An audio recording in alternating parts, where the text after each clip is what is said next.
झील मीरा है। मानसरोवर भी उतना स्वच्छ नहीं और हंसों की ही गति हो सकेगी मीरा की। इस झील में हंस बनो तो ही उतर सकोगे इस झील में। हंस न बने तो न उतर पाओगे। हंस बनने का अर्थ है मोतियों की पहचान आंख में हो, मोती की आकांक्षा हृदय में हो। हंसा तो मोती चुके, कुछ और से राजी मत हो जाना। क्षुद्र से जो राजी हो गया वह विराट को पाने में असमर्थ हो जाता है। नदी नालों का पानी पीने से जो तृप्त हो गया वह मानसरोवर तक नहीं पहुंच पाता। जरूरत ही नहीं रह जाती मीरा की। इस झील में तुम्हें निमंत्रण देता हूं, मीरा नाव बन सकती है। मीरा के शब्द तुम्हें डूबने से बचा सकते हैं। उनके सहारे पर उस पार जा सकते हो। मीरा तीर्थंकर है, उसका शास्त्र प्रेम का शास्त्र है। शायद शास्त्र कहना भी ठीक नहीं, नारद ने भक्ति सूत्र कहे, वह शास्त्र है। वहां तर्क है, व्यस्तता है, सूत्र बद्धता है, वहां भक्ति का दर्शन है। मीरा स्वयं भक्ति है, इसलिए तुम रेखाबद्ध तर्क न पाओगे। रेखाबद्ध तर्क वहां नहीं है।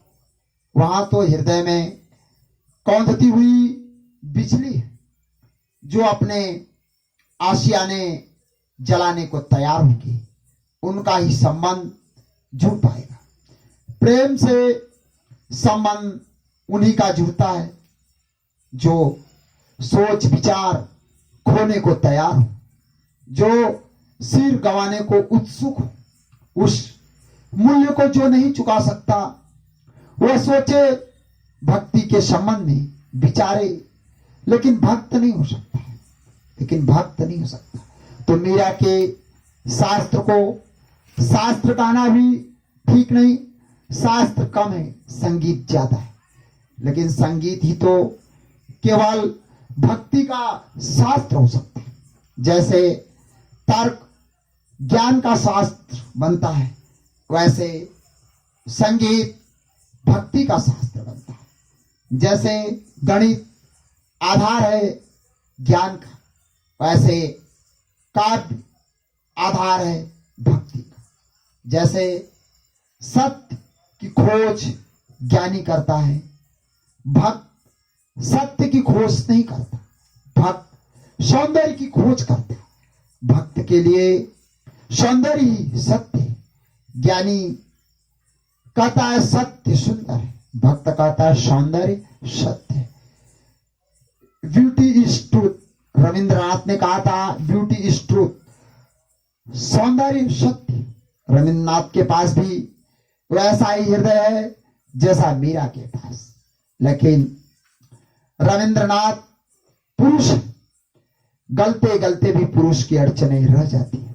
मीरा जैसे नहीं पिघल पाते। खूब पिघले, जितना पिघल सकता है पुरुष उतने पिघले, फिर भी मीरा जैसे नहीं पिघल पाते। मीरा स्त्री है, स्त्री के लिए भक्ति ऐसे ही सुगम है जैसे पुरुष के लिए तर्क और विचार।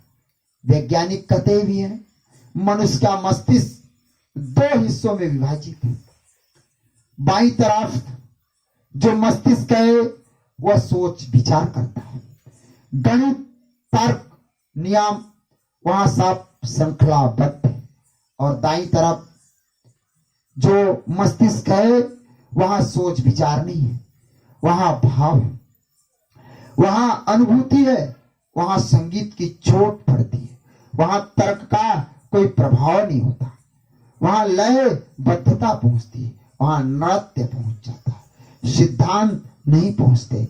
स्त्री दाएं तरफ के मस्तिष्क से जीती है, पुरुष बाएं तरफ के मस्तिष्क से जीता है।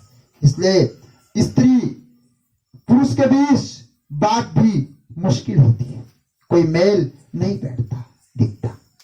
पुरुष कुछ कहता है, स्त्री कुछ कहती है। पुरुष और ढंग से सोचता है, स्त्री और ढंग से सोचती है। उनके सोचने की प्रक्रिया अलग है। स्त्री विधिवत नहीं सोचती, सीधी छलांग लगाती है, निष्कर्षों पर पहुंच जाती है। पुरुष निष्कर्ष पर नहीं पहुंचता, विधियों से गुजरता है, क्रमबद्ध एक एक कदम। प्रेम में कोई विधि नहीं होती, विधान नहीं होता। प्रेम की क्या विधि और क्या विधान, हो जाता है बिजली की कौंध की तरह।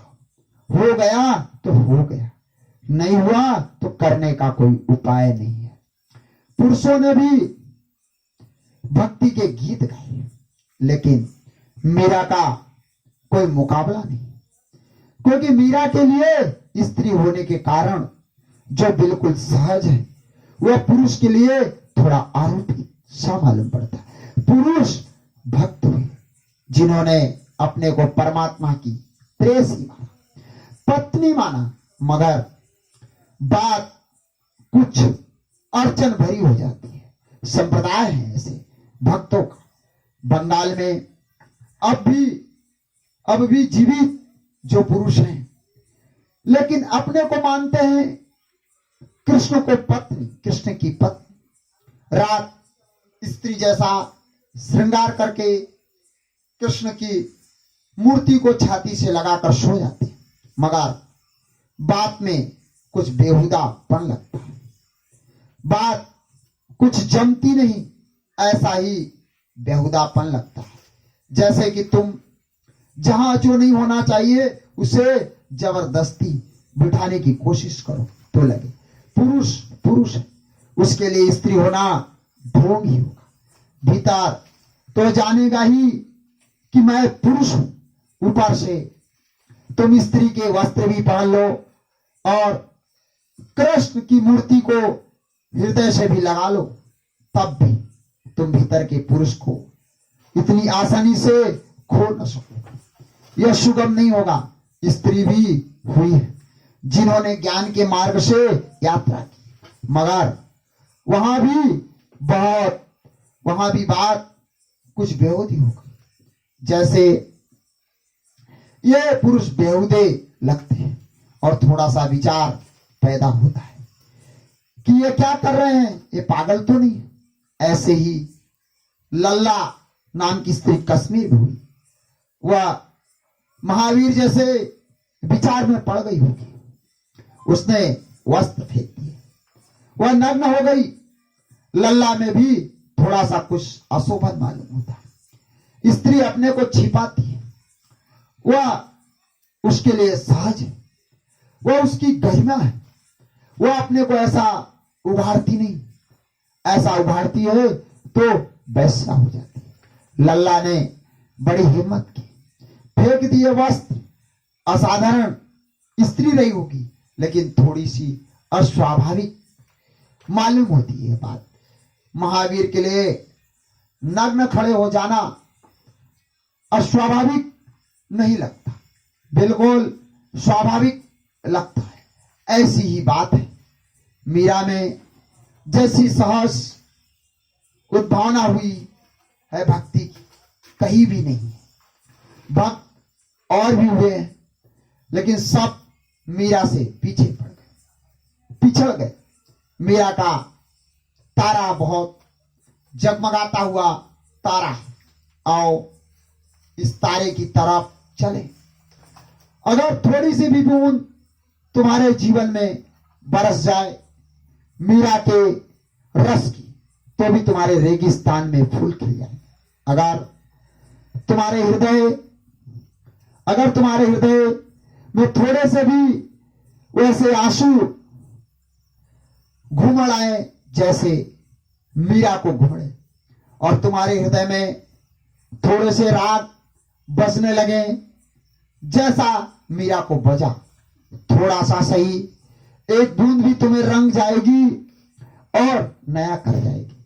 तो मीरा को तर्क और बुद्धि से मत सुनना। मीरा का कुछ तर्क और बुद्धि से लेना देना नहीं है। मीरा को भाव से सुनना, भक्ति से सुनना, श्रद्धा की आंख से देखना। हटा दो तर्क इत्यादि को किनारे सरकाकर रख दो। थोड़ी देर के लिए मीरा के साथ पागल हो जाओ, मीरा के साथ पागल हो जाओ। यह मस्तों की दुनिया है, यह प्रेमियों की दुनिया है, तो ही तुम समझ पाओगे, अन्यथा चूक जाओ। बहुत बार मौके आए जब मीरा पर बोलता, लेकिन टालता है, क्योंकि मीरा पर कुछ बोलना कठिन है। महावीर पर बोलना आसान है, बुद्ध पर बोलना बहुत आसान है, पतंजलि जी पर बोलना आसान है, मीरा पर बोलना बहुत कठिन है। क्योंकि यह बात बोलने की नहीं है, यह बात तो होने की, यह भाव की। मीरा गुनगुनाई जा सकती है, मीरा पर बोला क्या। मीरा गाई जा सकती है, मीरा पर बोला क्या। मीरा नाची जा सकती है, मीरा पर बोलो क्या। इसलिए तो मैं कहता हूं, आओ इस गौरी शंकर पर चढ़िए, प्रेम के गौरी शंकर पर, इस ऊंचाई पर पंख फैलाएं। केवल वही उड़ जाने में समर्थ होंगे जो तर्क का बोझ एक तरफ हटाकर रख देंगे। मीरा के पास तुम्हें देने को बहुत है। मीरा एक मेघ है, जो बरस जाए तो तुम तृप्त हो जाओ। मीरा इतने प्रेम की झील। मीरा के साथ सारी यात्रा एक कदम में हो सकती है, तर्क बहुत कदम लेता है, क्योंकि विधि से चलता है। मीरा छलांग है। मीरा मस्ती से भरी हुई एक शराब लिए खड़ी है, उसका रसवादन करो। मीरा शराब है, पियो, समझो कम, पियो ज्यादा। उसका तराना प्रेम का तराना। मुझे मौका दो कि मैं तुम्हारे हृदय की वीणा को थोड़ा बजा दूं, बजा सकूं, तो ही तुम समझ पाओगे। ये मीरा के जो वचन हम सुनेंगे, चर्चा करेंगे, गुनगुनाएंगे, डूबेंगे, इन वचनों में ऊपर से कोई तारतम्य नहीं है। यह तो भक्त की अनुभूतियां है, लेकिन भीतर बड़ा तादात्म्य है। ऊपर ऊपर कुछ न दिखाई पड़ेगा कि इनमें क्या संबंध है। मीरा ने कोई रामचरितमानस नहीं लिखा कि शुरू किया बालकांड से और चले। ये तो भाव की अराजक अभिव्यक्तियां हैं। जब उठा भाव गाया, जैसा उठा वैसा गाया। फिर ये लोगों के सामने भी गाई गई बातें नहीं है, ये तो उस परम प्यारे के सामने गाए गए गीत हैं। इन गीतों में सुधार भी नहीं किया गया है। कभी लिखता है तो खूब सुधार संशोधन करता है। ये तो बच्चे, ये तो सिर्फ बच्चे जैसे कच्चे कोरे वैसे के वैसे, जैसे खदान से हीरे निकलते, तरासे नहीं गए, बेतरासे। अनगढ़ मीरा को फिक्र नहीं है आदमियों की कि इनमें गीतों में भूल चूक लगेगी, काव्य के नियम पूरे होंगे कि नहीं, मात्राएं ठीक बैठती हैं कि नहीं, इस सब का कोई हिसाब नहीं है। तुम जब अपने प्रेमी के सामने गीत गाते हो तो यह सब थोड़े ही फिक्र रखते हो। प्रेमी तुम्हारा परीक्षक थोड़ी। प्रेमी के सामने जब तुम गीत गाते हो तो तुम ये थोड़े ही सोचते हो कि गीत भाषा की दृष्टि से, व्याकरण की दृष्टि से, मात्रा छंद की दृष्टि से पूरा है या नहीं। इतना ही देखते हो कि मेरा हृदय इस गीत में उड़ल रहा है या नहीं। जब शराब से भरी हुई प्याली हो तो प्याली का आकार कौन देखता है, किस आकार की है। तो तुम पियोगे तो समझोगे और तारतम्य भी मिलेगा। लेकिन तारतम्य ऐसा रहेगा, ऊपर ऊपर से दिखाई नहीं पड़ेगा। जैसे एक गुलाब की झाड़ी में, एक गुलाब की झाड़ी पर बहुत से गुलाब के फूल खिले, ऊपर से तो कोई जुड़े दिखाई नहीं पड़ते, कोई छोटा है, कोई बड़ा है, और अगर माली कुशल रहा हो तो कोई सफेद है और कोई लाल है और कोई पीला है, सब अलग अलग ढंग के खिले, लेकिन सब एक ही जड़ से जुड़े हैं। वही जड़ तुम्हें दिखाई पड़ जाए तो तुम मीरा के साथ बोलोगे। इसके पहले कि तुम मीरा के शब्दों में उतरे, मीरा के संबंध में कुछ बातें समझ लेनी जरूरी है। पहली बात, मीरा का कृष्ण से प्रेम मीरा की तरह शुरू नहीं हुआ। मीरा का इतना अपूर्व भाव इस तरह शुरू हो भी नहीं सकता। यह कहानी पुरानी है, यह मीरा कृष्ण की पुरानी गोपियों में से एक है। मीरा ने खुद भी इसकी घोषणा की, लेकिन पंडित तो मानते नहीं, क्योंकि इसके लिए इतिहास का कोई प्रमाण नहीं है। मीरा ने खुद भी कहा है कि कृष्ण के समय में मैं उनकी एक गोपी था, ललिता मेरा नाम था, मगर पंडित तो इसको टाल मटोल जाते। यह बात को ही कह देते हैं कि किंवदंती कथा का है। मैं ऐसा नहीं कर सकता, मैं पंडित और 1000 पंडित कहते हो, उनकी मैं 2 कौड़ी की मानता हूं। मीरा खुद कहती है, उसे मैं स्वीकार करता हूं। सच झूठ का मुझे हिसाब भी नहीं लगाना, बात मानता हूं। मीरा खुद कहती, इसलिए होने का न होने का कोई प्रयोजन भी नहीं। मीरा का वक्तव्य मैं राजी हूं। मीरा जब खुद कहती है तो बात खत्म, फिर किसी और को इसमें और प्रश्न उठाने का प्रश्न नहीं उठना चाहिए। और जो इस तरह के प्रश्न उठाते हैं वह मीरा को समझ भी नहीं। अंग्रेजी में एक शब्द है दे जाओ, उसका अर्थ होता है पुनर्भव की स्मृति का अचानक उठ जाना, अचानक उठ आना। कभी कभी तुम्हें भी दे जाओ होता है। दे जाओ का मतलब पूर्व जन्म का स्मरण आ जाए। पहले कभी किसी जन्म में, इससे कभी बड़ी बेचैनी भी हो जाती है। कभी कभी तो कोई घटना याद भी आती है आदमी के पुराने जन्म की, तो बेचैनी स्वाभाविक है। तो हम यहाँ इस जीवन में नए नहीं हैं, हम यहाँ प्राचीन हैं, सनातन से हैं। ऐसा कोई समय न था जब तुम न थे, ऐसा कोई समय न था जब मैं न था, ऐसा कोई समय न था, ना ऐसा कोई कभी समय होगा जब तुम नहीं हो जाओगे, जब तुम नहीं हो जाओगे, रहोगे। रूप बदलते हैं, बदलेंगे, ढंग बदलेंगे, शैलियां बदलेंगी, अस्तित्व शाश्वत है। जो शाश्वत है वही सत्य है। शेष जो बदलता जाता है वह तो केवल आवरण है।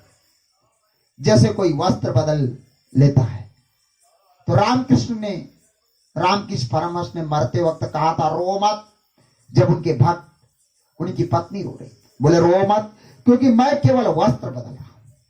और रमण ने मरते वक्त कहा था कि जब किसी ने पूछा कि आप कहां चले जाएंगे, आप कहां जा रहे हैं, हमें छोड़कर कहां जा रहे हैं, तो उन्होंने कहा बंद करो ये बकवास, मैं कहां जाऊंगा, मैं यहां था और यहीं रहूंगा, जाना कहां है। यही तो एकमात्र अस्तित्व है।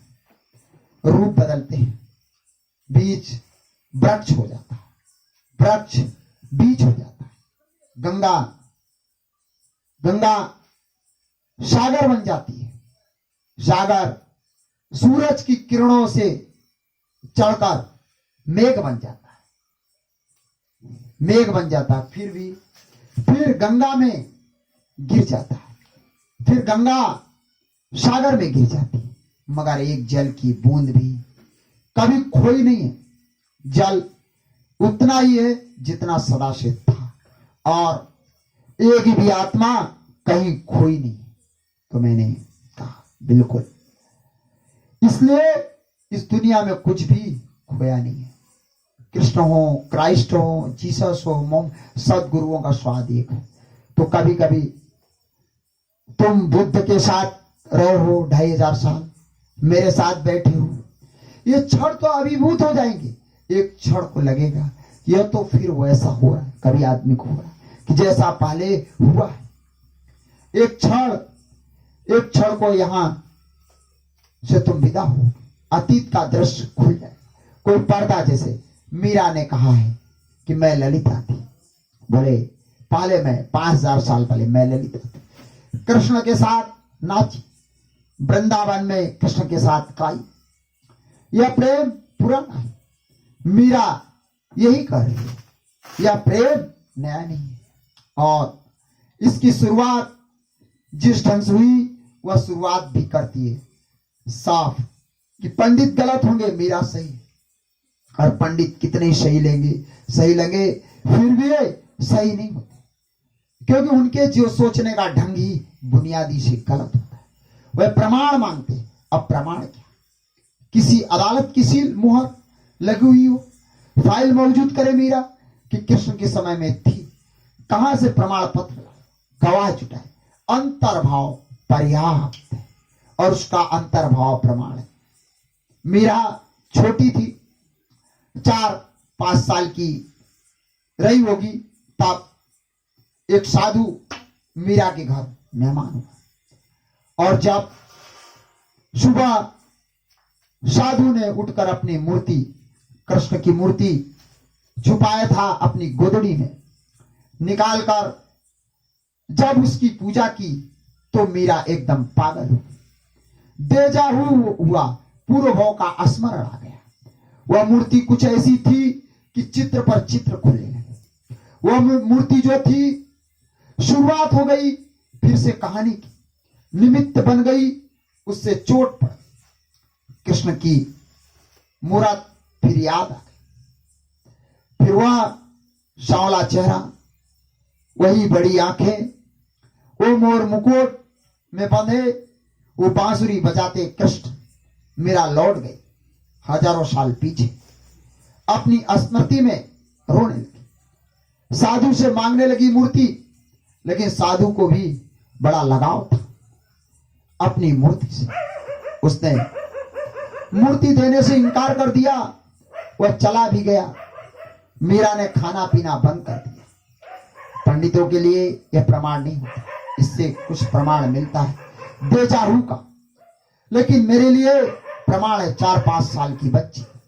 हाँ, बच्चे कभी कभी खिलौने के लिए भी तरस जाते, लेकिन घड़ी 2 घड़ी में भूल जाते। दिन भर बीत गया, ना उसने खाना खाया, ना पानी पिया, उसकी आंखों से आंसू बहते रहे, वह रोती ही रही। उसके घर के लोग भी हैरान हुए कि अब क्या करें, साधु तो गया भी, कहां उसे खोजें, और वह देगा इसकी भी संभावना कम है।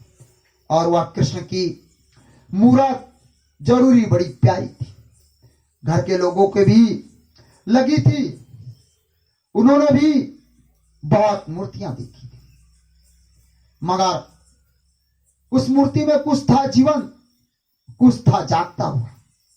उस मूर्ति की तरफ ही और थी, जरूर किसी ने गढ़ी होगी प्रेम से, व्यवसाय के लिए नहीं, किसी ने गढ़ी होगी भाव से, किसी ने अपनी सारी प्रार्थना, अपनी सारी पूजा उसमें डाल दी होगी, या किसी ने, जिसने कृष्ण को कभी देखा होगा, उसने गढ़ी होगी, मगर बात कुछ ऐसी थी, मूर्ति कुछ ऐसी थी कि मीरा भूल गई, इस जगत को भूल गई। वह तो उस मूर्ति को लेकर रहेगी, नहीं तो मर जाएगी। यह मीरा की शुरुआत हुई 4-5 साल की उम्र में। रात उस साधु ने सपना देखा, दूर दूसरे गांव में जाकर सोया था। रात सपना आया, कृष्ण खड़े हैं। उन्होंने कहा कि मूर्ति जिसकी है उसको लौटा दे, तूने रख ली बहुत दिन तक, यह अमानत थी, मगर यह तेरी नहीं। अब तू नाहक मत ढो, तू वापस जा, मूर्ति उस लड़की को दे दे, जिसकी है उसको दे दे, उसकी थी, तेरी अमानत पूरी हो गई। बोले उसकी थी, तेरी अमानत पूरी हो गई, तेरी अमानत पूरी हो गई, तेरा काम पूरा हो गया, यहां तक तुझे पहुंचाना था वहां तक पहुंचा दिया, अब बात खत्म हो गई। मूर्ति उसकी है जिसके हृदय में मूर्ति के लिए प्रेम है। और किसकी मूर्ति? साधु तो घबरा गया। कृष्ण तो कभी उसे दिखाई भी न पड़े थे, वर्षों से प्रार्थना पूजा कर रहा था, वर्षों से इसी मूर्ति को लिए चलता था, फूल चढ़ाता था, घंटी बजाता था, कृष्ण कभी दिखाई न पड़े थे। वह तो बहुत घबरा गया। वह तो आधी रात भागा हुआ आया, आधी रात आकर जगाया और कहा मुझे क्षमा करो, मुझसे भूल हो गई। इस छोटी सी लड़की के पैर पड़े और इसे मूर्ति देकर वापस हो गया, वापस हो गया। ये जो 4-5 साल की उम्र में घटना घटी, इससे फिर से दृश्य खुले, फिर प्रेम उमगा, फिर यात्रा शुरू हुई। यह मीरा के इस जीवन में कृष्ण के साथ पुनर्गठबंधन की शुरुआत है। मगर यह नाता पुराना था नहीं तो बड़ा कठिन है। कृष्ण को देखा ना हो, कृष्ण को जाना ना हो, कृष्ण की सुगंध न ली हो, कृष्ण का हाथ पकड़कर नाचे ना हो, तो लाख उपाय करो, तुम कृष्ण को कभी जीवन अनुभव न कर सको। इसलिए कहते जीता सदगुरु ही सहयोगी, जीता सदगुरु ही सहयोगी होता है। तुम भी कृष्ण की मूर्ति रखकर बैठ सकते हो, मगर तुम्हारे भीतर में भाव का उद्रेक नहीं होगा। भाव के उद्रेक के लिए तुम्हारी अंतर कथा में कोई संबंध चाहिए, कृष्ण से तुम्हारी अंतर कथा में कोई समानांतर दशा चाहिए। मीरा का भजन तुम भी गा सकते हो, लेकिन जब तक कृष्ण से तुम्हारा कुछ अंतर नाता न हो, तब तक भजन ही रह जाएगा, जुड़ न पाओगे, हृदय न मिलेगा, सेतु न बनेगा। वह 4-5 वर्ष की उम्र में घटी छोटी सी घटना, संयोगिक घटना, और क्रांति हो गई। मीरा मस्त रहने लगी, जैसे एक शराब मिल गई। 2 वर्ष बाद पड़ोस में किसी का विवाह हुआ और यह 7-8 साल की लड़की ने पूछा अपनी मां को कि सबका विवाह होता है, मेरा कब होगा? और मेरा वर कौन है? और मां ने तो ऐसे ही मजाक में कहा, क्योंकि वह उस वक्त भी कृष्ण की मूर्ति को छाती से लगाए खड़ी थी कि तेरा वर कौन है? या गिरधर गोपाल या गिरधर लाल, यही तेरी वर है, और क्या चाहिए? यह तो मजाक में ही कहा था। मां को क्या पता था कि कभी कभी मजाक में कही गई बात भी क्रांति हो जा सकती है, और क्रांति हो गई। और कभी कभी कितनी भी गंभीरता से तुमसे कहा जाए, कुछ भी नहीं होता, क्योंकि तुम्हारे भीतर कुछ छूता ही नहीं।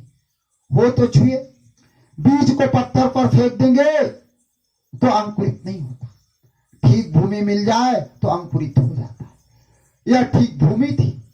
मां को भी पता नहीं था, सोचती थी कि बच्चे का खिलवाड़ है, कृष्ण एक खिलौना है, मिल गए हैं इसको, सुंदर मूर्ति है, माना तो नाचती गुनगुनाती रहती है, ठीक है, अपना उलझी रहती है, कुछ हर्जा भी नहीं, मजाक में ही कहा था कि तेरे तो और कौन पति है, एक गिरधर गोपाल है, ये नंदलाल है, मगर उसका मन उसी दिन भर गया। यह बात हो गई। कभी कभी संयोग महारंभ बन जाते हैं। महाप्रस्थान के पथ पर उसने तो मान ही लिया, वह छोटा सा भोला भाला मन, उसने मान लिया यही उसके पति है। फिर क्षण भर को भी यह बात डगमगाई नहीं, फिर क्षण भर को यह बात भूली नहीं। असल में बचपन में अगर कोई भाव बैठ जाए तो यह बड़ा दुर्गामी होता है। यह बात बैठ गई।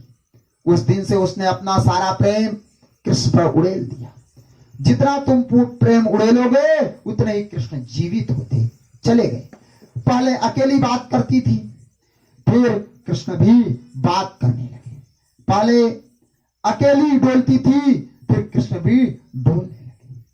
यह नाता भक्त का और मूर्ति का ना रहा, भक्त और भगवान का हो गया। और इसके बाद कुछ घटनाएं घटी जो ख्याल में ले लेनी चाहिए, जो महत्वपूर्ण है।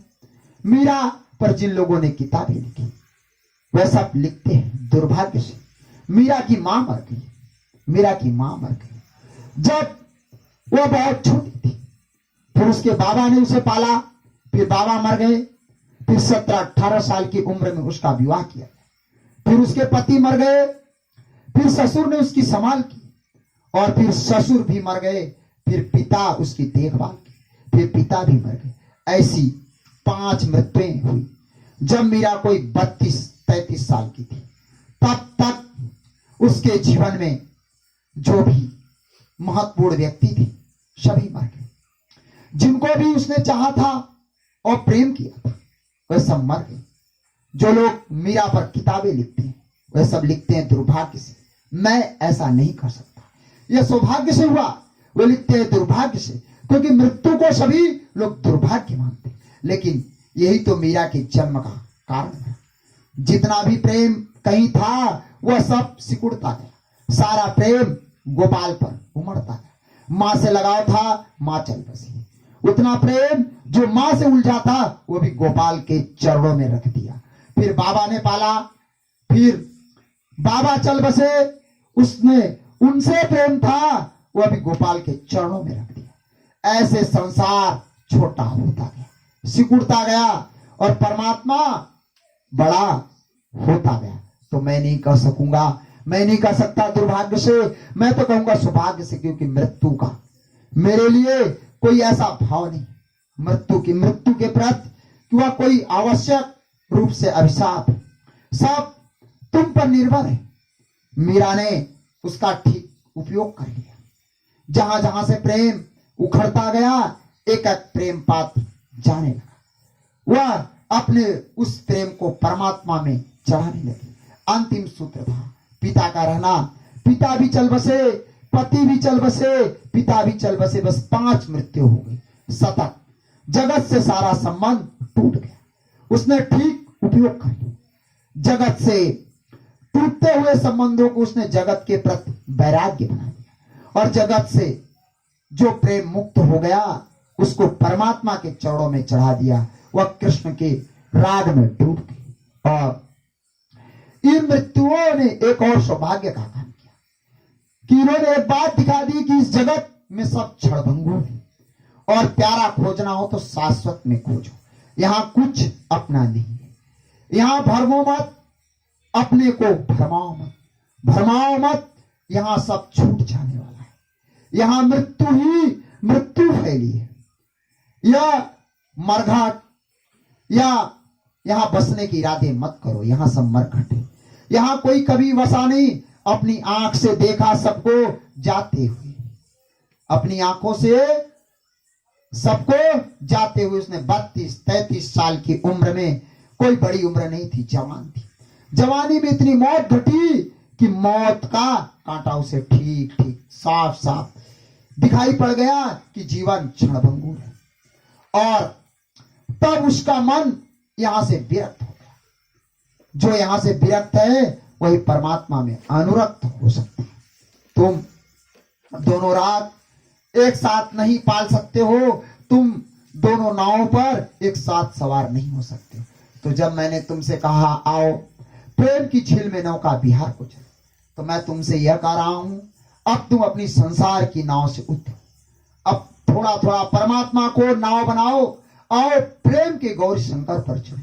तो मैं तुमसे यह कह रहा हूं अपनी अंधेरी घाटियों से लगाओ छोड़ो, वहां मृत्यु के सिवाय और कोई भी नहीं। जिन्हें तुमने घर समझा है वह मरघट है, जिन्हें तुमने अपना समझा है साथ हो गया दो क्षण का। राह पर सब अजनबी है, आज नहीं कल सब छूट जाएंगे। तुम अकेले आए हो और अकेले जाओगे, और तुम अकेले हो। इस जगत में सिर्फ एक ही संबंध बन सकता है, और वह संबंध परमात्मा से है। शेष सारे संबंध बनते हैं और मिट जाते हैं। सुख तो कुछ ज्यादा नहीं लाते, दुख बहुत लाते हैं। सुख की तो केवल आशा रहती है, मिलता कभी नहीं। अनुभव तो दुख ही दुख का होता है। ये जो 5 मृत्युएं थी, ये 5 सीढ़ियां बन गई, और एक एक मृत्यु मीरा को संसार से विमुख करती गई और कृष्ण के सम्मुख करती गई। इधर पीठ हो गई संसार की तरफ, कृष्ण की तरफ मुख हो गया। धीरे धीरे पहले तो मीरा घर में नाचती थी अपने कृष्ण की प्रतिमा पर, फिर बाढ़ की तरह उठने लगा प्रेम। फिर घर उसे नहीं समा सका, फिर गांव के मंदिरों में, साधु सत्संगों में, फिर वहां भी नाचने लगी। फिर प्रेम इतना बाढ़ की तरह आना शुरू हुआ, उसे होश हवास न रहा। वह मगन हो गई, वह तल्लीन हो गई, वह कृष्णमय हो गई। स्वभावतः राजघराने की महिला थी, प्रतिष्ठित परिवार से थी। परिवार को अड़चन आई, परिवार को अड़चन सदा आ जाती। समाज में 1000 तरह की बातें चलने लगी, क्योंकि यह लोक लाज के बाहर की बात। तुम सोच सकते हो राजस्थान 500 साल पहले जहां घूंघट के बाहर स्त्रियां नहीं आती थी, जिनका चेहरा कभी लोग नहीं देखते थे। फिर राजघराने की तो और कठिन थी बात, और वह रास्तों पर नाचने लगी, साधारण जनों के बीच नाचने लगी। यद्यपि वह नाच परमात्मा के लिए था, फिर भी घर के लोगों को तो नाच नाच था, उनको तो कुछ फर्क नहीं था। फिर उसके निकटतम जो लोग थे वे जा चुके थे। उसका देवर गद्दी पर था। जहां जहां मेरा उल्लेख करेगी कि राणा ने जहर भेजा, कि राणा ने सांप की पिटारी भेजी, कि राणा ने सेज पर कांटे बिछवा दिए, उस राणा से याद रखना उसके देवर की तरफ इशारा है। उसके पति तो चल बसे थे, उसके देवर थे विक्रमाजीत सिंह उसका नाम था। वह क्रोधी किस्म का युवक था, दुष्ट प्रकृति का युवक था, और उसकी यह बर्दाश्त के बाहर था, और उसे मीरा की प्रतिष्ठा भी बर्दाश्त के बाहर थी। मीरा इतनी प्रतिष्ठित हो रही थी कि दूर दूर से लोग आने लगे थे। साधारण जन तो आते ही थे उसके दर्शन को, संत साधु ख्याति उपलब्ध लोग भी दूर दूर से मीरा की खबर सुनकर आने लगे थे। वह सुगंध उड़ने लगी थी, वह सुगंध कस्तूरी की तरह थी। जिनको भी नासापुटों में थोड़ा अनुभव था कस्तूरी की गंध का, वह चल पड़े। यह बड़ी हैरानी की बात है, देश के कोने कोने से लोग आ रहे थे, लेकिन परिवार के अंधे लोग न देख पाए। असल में इन लोगों का आना उन्हें और अड़चन का कारण हो गया। मीरा की प्रतिष्ठा उनके अहंकार को चोट करने लगी। जो राणा गद्दी पर था वह सोचता था कि मुझसे भी ऊपर कोई मेरे परिवार में हो, यह बर्दाश्त के बाहर। फिर 1000 बहाने मिल गए, और बहाने सब तर्कयुक्त थे, उनमें कभी भूल नहीं खोजी जा सकती थी। फिर यह साधारण जनों से मिलने लगी, घूंघट उगाड़ दिया, रास्ते पर नाचती, नाच में कभी वस्त्रों का भी ध्यान नहीं रह जाता। यह अशोभन, यह राजघर की महिला को शुभ नहीं है। लेकिन जो कहानियां हैं वह ख्याल ले लेना। जहर भेजा और मीरा उसे कृष्ण का नाम लेकर पी गई, और कहते हैं जहर अमृत हो गया। हो ही जाना चाहिए, होना ही पड़ेगा। इतने प्रेम से, इतने स्वागत से अगर कोई जहर भी पी ले तो अमृत हो ही जाएगा। और अगर तुम क्रोध से, हिंसा से, घृणा से, वैमनस्य से अमृत भी पियो तो जहर हो जाएगा। ख्याल रखना, ऐसा इतिहास में हुआ या नहीं मुझे प्रयोजन नहीं है, मैं तो इसके भीतर की मनोवैज्ञानिक घटना को तुमसे कह देना चाहता हूं, क्योंकि उसी का मूल्य है। अगर तुम्हारा पात्र, अगर तुम्हारा मन का पात्र भीतर से बिल्कुल शुद्ध है, निर्मल है, निर्दोष है, तो जहर भी तुम्हारे पात्र में जाकर निर्मल और निर्दोष हो जाएगा। और अगर तुम्हारा पात्र गंदा है, कीड़े मकोड़ों से भरा है, और हजारों साल और हजारों साल और हजारों जिंदगी की गंदगी इकट्ठी है, तो अमृत भी डालोगे तो जहर हो जाएगा। सब कुछ तुम्हारी पात्रता पर निर्भर है। अंततः निर्णायक यह बात नहीं है कि जहर है या अमृत, अंततः निर्णायक बात यही है कि तुम्हारे भीतर स्थिति कैसी है। तुम्हारे भीतर जो है वही अंततः निर्णायक होता है। मीरा ने देखा ही नहीं कि जहर है, सोचा ही नहीं कि जहर है, राणा ने भेजा है, तो जो मिलता है प्रभु ही भेजने वाला है। राणा के पीछे भी वही भेजने वाला है, उसके अतिरिक्त तो कोई भी नहीं है। तो अमृत ही होगा, वह अमृत मानकर पी गई। यह मान्यता इतना फर्क कर सकती है। बोलो सदगुरुदेव की जय। अब इसके आगे कल बोलेंगे। बोलो क्या होगा।